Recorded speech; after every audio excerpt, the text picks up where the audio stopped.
Welcome back to the Chase with Ace, featuring Future King Productions. This is our first podcast episode, episode 1, featuring me, the King, and my little bro, Javion. Wait. Before we even get into anything, where does this name Ace come from? What do you mean? That's my name. When did that, how did that happen? How did I become Ace? Mm-hmm. You want the real story or you want the fake story? The real one. Alright, so I was in class one day, you feel me? Mm-hmm. And there was a girl in one of my classes who's kind of questionable. She tried to call me Ace. I liked her, I took it. Pretty much. It's a weak story. Yeah. Yeah. Go ahead. Continue. But anyways, my real name is Alan. I'm from the South Jersey area. I was born and raised in South Jersey. I spent some time in South Carolina, Philadelphia, places like that. And I'm here. Where you from? I happen to be from Philly. Philly? You know, I grew up in Philly. Okay. Hooping all my life. You know. You hooping? Yeah. You hoop now? Where you hoop at? Nah, I don't hoop currently. Oh, okay. Yeah. Basketball's overrated. I feel that. I'm a football player. Football? Yeah. You played? Going D1. D1? Going to Rutgers. Just committed. New Brunswick? Nah. Camden. All right, now for the real introduction. Oh, okay. You know what I'm saying? Okay. I'm Javion. Okay. You know, born and raised in. Where we at right now? What town is this? Tom's River. Born and raised in Towns River. Yeah. That's it? Yeah. That's Nothing about yourself? No. What do you do? Currently, high school. About to graduate. Yeah. That's it.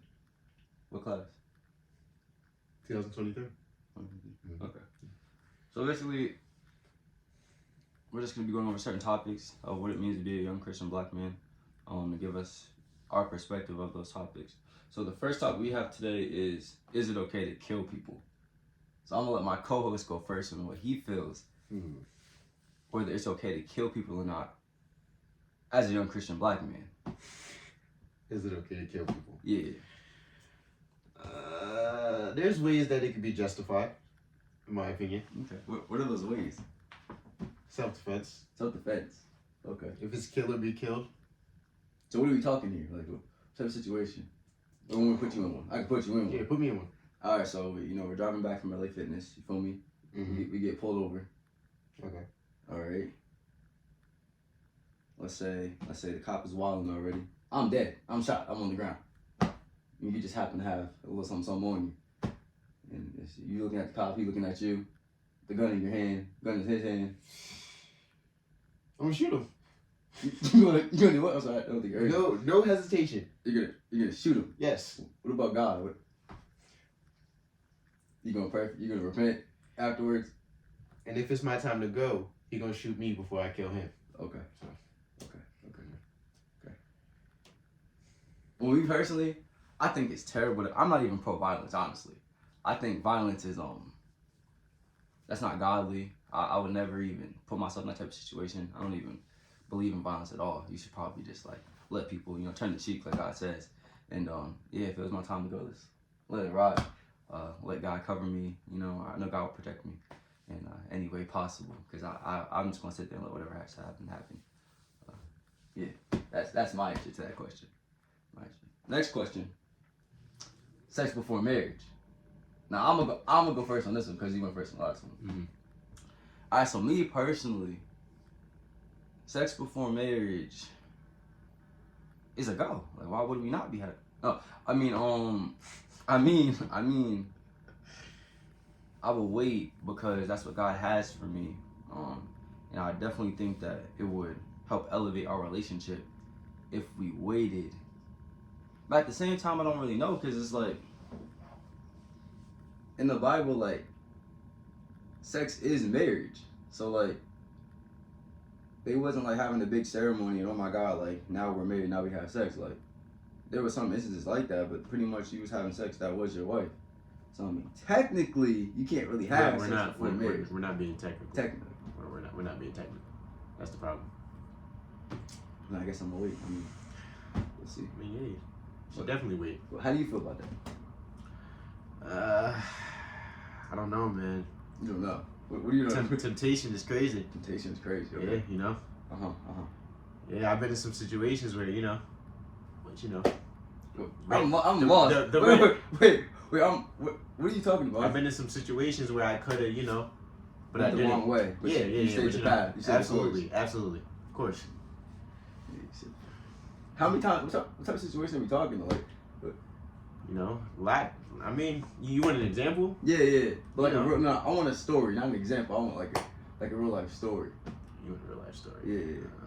I don't have one. You don't have no I story don't like know. that. You probably have one. Oh, okay. You probably have one. I don't. We're not talking about me. I don't really get in situations like that. Okay. You know, I've been at parties. Mhm, You know, mhm. girls is acting crazy. Parties. Specifically, white girls. White girls. And I don't even get in that situation. So just from Mm. that alone, you know, everybody egging it on, going to room with her. No, Mm. that's how you end up in jail. They were demons, huh? Demons were trying to put you in the wrong place. I feel that. Yep.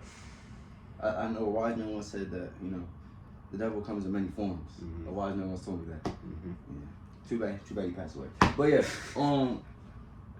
okay, so speaking of sex before marriage, stuff like that, what is the toughest struggle as a young Christian black man? What do you find to be your toughest struggle as a young Christian black man? Because mine, I'll tell you right now, I think mine is sex. Like, there's a lot of other things that I could be doing in life, and I don't really care. I don't really care to smoke, drink, but you know, these girls out here, they kind of enticing. I definitely agree with that. Kind of enticing. Definitely agree with that. I mean, I want to be a part of the festivities, but you know, I'm trying to stay strong, be a man of God. That doesn't always work out in my favor, you know. But you know, we try our best out here. Especially the young girls that I'm surrounded by, they be real advanced. Okay. You know, they be. So it's really their fault. No. They really already be into a lot of stuff. Okay. So it's like, and now they expect me to go crazy. Go crazy. What does that mean? Cause I'm old, so I'm trying to figure out what Partake in sexual activities. sexual activity. Okay. As in what though? Like I'm still kind of foggy on that because I'm real inexperienced. So sexual activities is like, what are we talking here? Like, What's the next question? oh, okay. My other struggles as a young Christian black man, I think is like, I think it's easy to be an individual like yourself. You know, be one of a kind. I feel like that's why we became friends and why we are cool because we're not. I find I see a lot of myself in you, because you're my young boy. But I think that the world is still like pretty. I'm not saying like I prefer it to what I do now, but there's a lot of things out there. It's like, dang, I kind of wish. I feel like it kind of would be good to just like, you know, just slap somebody one day. But like that's obviously not in my character. It's not in my character. But like that's not what God has for me. But like some people just make me mad. It's like, but why not slap them? You know, like I feel that. I get that urge sometimes just to put my hands. But I know I just instead of put my hands on someone, I put my hands together. I start praying, you know, and hoping that God will cover me and give me peace and serenity. Mm-hmm. And that's the time that works. Yeah. That's the time that works. Yeah. I used to be an angry child. Okay. Let's get into that. But Yeah. why was you an angry child? Elementary school? I don't know. I don't know what that was about, to be honest. I just kind of grew out of it naturally. Okay. Grew out of it naturally. Yeah. You didn't get beat up too much, and that's what's up to you. Nah, I never been beat up. That's not even. Oh, that's not even in your character. Okay. Nah. But you fight? No. Oh, okay. As I said. I really mind my business. Okay, I feel that. Alright, that's dope. Minding your businesses. I'm more of a sit in the front of the class, quiet. Sit in the front of the class, quiet. Yeah. Front of the class. Okay. 4.0 GPA. 4.0 GPA. That's fact check? That's church approved? Yeah. Okay. So I'm going to Rutgers. On me. Rutgers. There's a lot of different Rutgers. I only know one. Oh, so New Brunswick, the big one, the main one. Nah. Anyways. Oh, okay. Is it okay to cuss as a future king, as a young Christian black man? No. No. Cussing is not okay. No. In no circumstance. No. Okay. So if you come home and you say you married, right? You come home, you know, you just got done working hard, you know, because you believe in taking care of your wife and everything, your kids. Mm-hmm. Say your kids at the daycare, your wife is just home. You come home thinking you're gonna get some love. You walk in, you open your door, and your wife is getting clapped. I don't think my first thing to do would be cuss. Okay.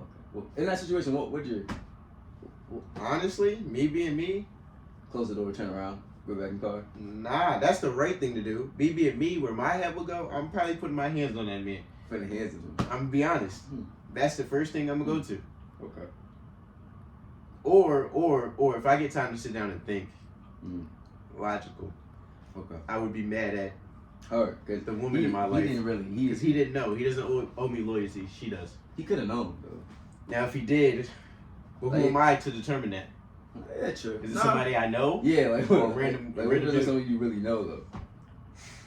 A fellow brother, you know. That's an issue then. It's an issue. I gotta take that up with him. Okay. And her. And her. Both of them gotta get something. Okay. Yeah, the answer to you. But now I don't think cussing is okay. They cussing? Probably not. It's a lot of other things you could say. Yeah. A lot of things you could say. For sure. Or just I never even got that angry. I'm not an angry person. For like I be chilling for the most part. So is there times when you get angry like?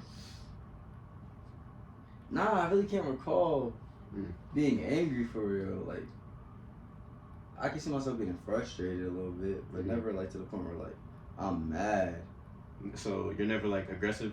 Aggressive? Yeah. I wouldn't use that. I would not use that word to describe myself. I mean, we're around each other a lot, so he could attest that you've seen me be aggressive. I don't. Nah, not in a time where it wasn't useful. Useful. Like on a basketball court, you're supposed to be aggressive. Well, I don't know what he's talking about because I don't play basketball. But yeah. Actually, let's tell that story. So let's talk about your basketball story. What? I think that's real interesting. What story? The basketball story.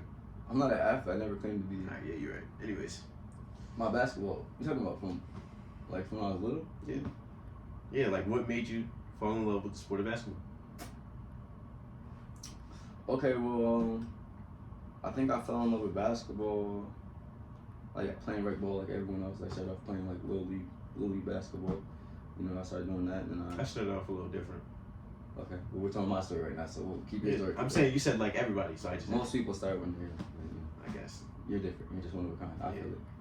I mean, when you wake up and you're 6'10". Hey. Because if you didn't know, he's like 6'10", I'm like 6'9", same thing. I'm probably like 6'8" though, honestly. But anyways, yeah, my basketball story, I started playing rec ball, you know, got recruited to the orange team, you know, because I was like that. Coach was really trying to get me to play basketball or football, but I ended up playing basketball, rec basketball, I loved that. And then I started playing AU with that same coach. Best mistake in my life. Best decision in my life. Instead of playing AAU with that coach, man. Shout out to whatever his name is. And yeah, started playing basketball. Took that very serious. AAU and everything. Me and my dad traveled around the whole state of wherever I'm from. And that was real fun. Got to middle school. Kept on playing basketball. I was like, oh yeah, this is kind of dope. Like being an athlete, like the attention I got. Didn't get no playing time though, so I wasn't really playing, but I was a part of the team. Got to high school. In that year between like my 8th grade year and freshman year, I started like hooping for real, and I was starting to get notoriety because the high school coach started like realize who I was, and you know I started just getting my name out there, started to get a little bit of clout as they call it, and you know going into that freshman year I was touted to be one of like the freshman standouts, but then I ended up getting hurt, my appendix exploded. And I ended up recovering from that, but I was out for like the whole tryouts and everything. I came back and I thought I was going to be like a freshman standout, and they told me I was back to the bottom of the barrel. So I had to work my way back up. Met an amazing freshman coach. He was cool. Worked with him, tried to get back in shape and everything. Sophomore year, I was playing JV. I was going to start, but you know, we're not going to talk about that. But great coaches around this area, honestly. The coaches out here just A1. Program's amazing. But sophomore year, then my junior year, obviously most people play varsity their junior year, or they're at least gonna get some varsity playing time. But that's not what my coaches had in mind for me. They felt like I still need development. What was your COVID year? And what year? What grade was your? My senior year. Senior year. My senior year was COVID year. Oh, okay. Well, like, I turned 17. No, was it? Yeah, I think so. Not my junior, because I turned 17 on my COVID, because like we stopped going to school on my birthday, and then we came back, and then like everybody was grown. So, That's wild. and then my dad passed away. So like that. But yeah, your basketball journey. What is that? My basketball. It's still ongoing, right? Yeah. Yeah. I guess if that's what you want to call it. Okay. I started playing basketball in a really weird way. Like Okay. I didn't grow up playing basketball. I probably started playing basketball at like I guess kind of early, like 10. 10. Okay. 10. It's not bad. And it was because I had nothing to do that year. Okay. Had nothing going on in my life. My mom was going through a rough time. Just lost my sister. Okay. So, you know, that happened. Then eventually I went and played AU. I wasn't really that nice. You know what I'm saying? Okay. I didn't really do much. Middle school, didn't play. Okay. Freshman year, I was cool. That boy I was actually a bucket. I was a bucket. Everybody a bucket their freshman I year. was cool. Freshman year, sophomore year, didn't play. Okay. Come my junior year, team was tough. We went pretty far. Camden killed us. Actually, not us. I was just there for free. You know, I got a little bit of varsity time here and there. Okay. It was decent, I guess. Nah, it wasn't. He put me in when there was 3 seconds left in the game. But, you know, it's whatever. Fast forward now. You know, I start some games I don't. It's life. That's it. And how do you feel like God has kept you throughout that journey, man? How do you feel like Humble. humble? Okay. Because I definitely don't feel like there's anybody out there that can guard me. So humble. Well, I wouldn't know because I've never seen him play. But yeah, yeah. I think that God puts certain people through certain journeys to make them humble for real. Absolutely. As a friend, I would say like I really think the way you're handling that whole situation is like real admirable. Like I think like it's real dope how you're like sticking through it. Cause me personally, I don't know if I could be doing the same thing. Kind of went through the same situation and we didn't have the same outcome because they're sticking through it and I wasn't having it.